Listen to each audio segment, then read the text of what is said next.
英国全台湾的汉药房数量上济有75000间，不过即马汉药房是愈来愈衰微啊，真侪传统的汉药房转型变商机。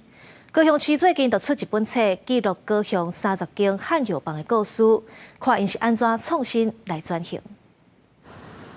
行入去汉药房，规排药柜，阁会闻到汉药的清香。英国若是要订补、感冒，拢来遮拆药啊。不过，即马少年人毋若对汉药无了解，佮加上药事法的修法，爱通过各界考试，就当开药行，互传统汉药房面临无人传承的困境。即马少年仔较无爱，较无咧用中药，啊，相对的，即阵啊的中药店愈来愈少，一年即马听讲嘛，剩无介一间。过去全台汉药房上济有15000间，到搭是剩无8000间。真济传统汉药房拢转型，亲像高雄这间青草店，在地经营超过50档，为阿公开始卖草药啊，传到第3代查某孙来转型卖各种青草茶。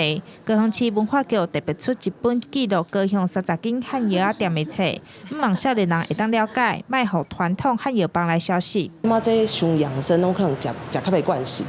嘿，所以一开始为口味调整，跟为介绍青草茶这个文化的认知是，我感觉一开始上困难的。啊，毋过开到即马一档啊，反而做侪年轻人拢会来我店里。因去走总26个行政区，采访了30间的老中药房。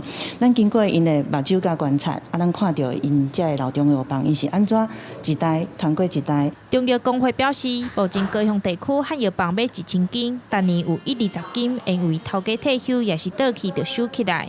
汉药房面临经营个人化，想要传承落去嘛无简单。